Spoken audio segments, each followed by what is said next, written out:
thing about me, I love to be comfortable. And if you say otherwise, like you don't, you are lying.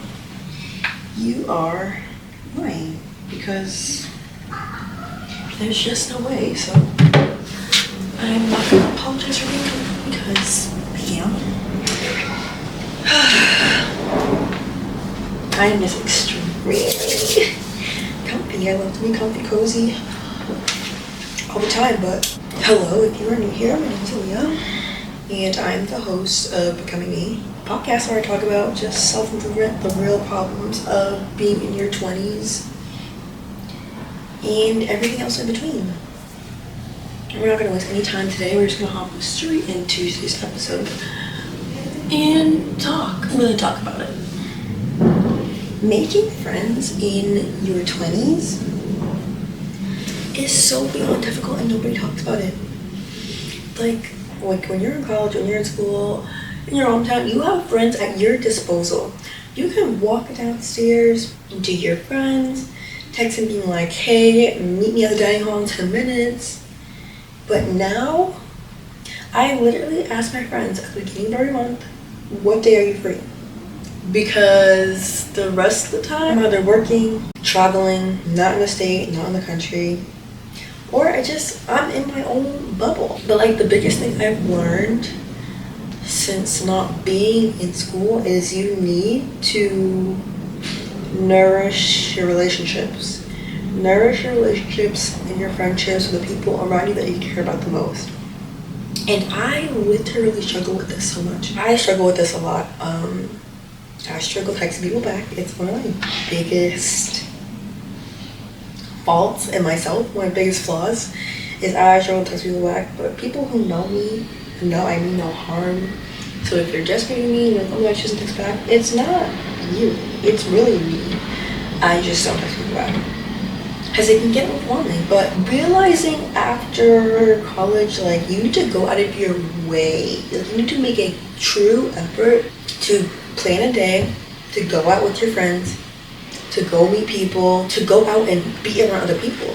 Because if not, I just be in my own bag. I be by myself. And there's nothing wrong with that. Personally, I just love being by myself. Some would say I'm a homebody, which I am. No wrong with that. I feel like as I got older, I loved being alone.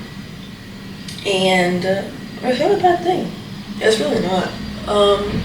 I could promise you, I could probably count how many times I've yawned. Right now I'm at 5 and the video's not even 5 minutes. But let's talk about like that transition period of when you really just first get out of school, out of transitioning, whether it's from high school to the real world or college to the real world. When you transition from a college environment into the real world, there's a culture shock. Either people have a job lined up for them right out of college or you don't. But like, I'm telling you, if you do not have anything lined up straight out of college, do not feel bad. People don't talk about this, and I feel like this is something I wish I knew and I wish I heard more when I had finished school, but there's no right path. Literally no one knows what they're doing. So don't feel bad if your walk looks different than your best friends or they're already got a job lined up making X amount of money. Do not feel bad because I promise you, nobody has it figured out. Nobody knows what they're doing. But all you can do is work towards your goals. Don't feel discouraged if where you are is not at the same pace that someone else is. You see someone else getting married, having kids, but you're still living at home. There's nothing wrong with that. Some people just move faster than others. And I had to learn that the hard way. Like, I can't compare myself to the people around me. Everyone else is in different parts, different spots in their life, and I'm not there, and that's okay. The most important thing is like you need to focus on you and what's important to you and take it day by day. And I wish I could have told myself that when I was sitting in the same spot. And especially like when you're in school, you have a certain dynamic, you have a certain routine. You wake up 7 o'clock, you go to the gym, you go to the dining hall, you eat breakfast, you come back, go to class for 10, one class, come back, go to lunch, have 2 more classes, go back, eat dinner, go to work, boom. And then you have a different routine every single day. But when you are out of that, you're in the real world, there's a dynamic shift. Your schedule is not going to look the same as your best friend's schedule. Your friend may be working a 9 to 5, but you may be unemployed in Cabo Tuesday. So it's like, you don't feel bad that things are not the same, or things are harder to play time with your friends, see your friends and stuff like that. It's normal. It's completely normal. And I wish somebody would have told me that, literally. But I can definitely say for sure, like, I felt so lonely during certain periods of time. Like, there's like 8 months of just uncertainty of what am I gonna do? Like, what's my next move? Can I move out? Can I live on my own? Am I gonna have enough money to do this? Just stuff like that. Like, I was just like stressing about the wrong things. Like, I didn't have the right mindset. I didn't look at things as a full picture, but just looking at what was right in front of me, and that was my problem. But if you are in the spot of you just graduated, well, first of all, congratulations to the class of spring 2023, December 2022. Congratulations, you're done with that, and I'm proud of you. But it's common and it's normal to have feelings of loneliness and isolation during this time of just like, you're acclimating yourself to reality. College teaches you how to be on your own, fend for yourself, cook for yourself, all this stuff. It teaches you how to be your own person. But when you get to the real world and you're not worried about classes, you're not going to school, and you're just working to make a living, working to provide for yourself, and maybe like a partner in the future, it becomes a different ballgame. Because it's like, you have bills to pay, you have responsibilities, your schedule may be different than someone else's. So it's like, it's normal. It's normal, and it's hard when you come in from the perspective of going from school to, I work a 9 to 5, or you work 12 hours a day, 5 days a week, or you're in healthcare. Everyone's schedule is different, and that's okay. But I would say my biggest piece of advice, like, for anyone who's going through this time or just adjusting in general, is you definitely need to have an open mind. Have an open mind to doing new things. Don't be afraid to go out by yourself. Go grab some food, take yourself out on a little, I don't know, go explore. It's okay, like, it's okay to enjoy time by yourself, but also seek out different opportunities where you can socialize with new people that you haven't met. Don't feel stuck to just one thing or one friend group. Like, you need to branch out and get uncomfortable being uncomfortable. Whether it's going to a meetup in the city with like a safe group. Like, by going to meet up in the city, I mean like going to meet up for, I don't know, if it's like Black people meet up in Boston. Like, I know if you see on TikTok, there's like a bunch of those that have happened. I know there's one within Boston, but definitely try and find stuff like that. Look on TikTok. I'm telling you, utilize TikTok to your advantage. There are so many things I found out just through TikTok in terms of like Black events for the summer, Black brunches, like just so much stuff. So utilize TikTok to your advantage to find things that you want to do. So I'm a big brunch girly, so finding brunch in Boston, like, that's the thing I enjoy the most. So finding things like that you get out of your comfort zone to do alone. But also the biggest thing, being proactive and cultivating new and old relationships. Making friends is not going to be as easy as it was in college. Be like, hey, do you have the homework? No, babes. You need to go out of your way and be like, hey, introduce yourself. Learn how to make small talk. I think one of my biggest pet peeves is people who don't know how to hold a conversation. So learning how to hold a conversation with somebody you don't know is a big one. I would definitely say taking baby steps and learning how to talk to people that you've never met before. Start a conversation. You never know where it'll end up. And if it doesn't go anywhere, that's okay. Just move on to the next person and start a conversation. To my second point, you need to explore new social circles, like new social avenues, new social groups. You know what I mean? Like, I really encourage you, if you talk a lot, refrain and like really restrict yourself to hold back from that and actively listen to what other people are saying. Learn to step out of your comfort zone and meet new people. And obviously easier said than done, but when you test out new social settings, just events, hobbies, professional networking, that's a good one.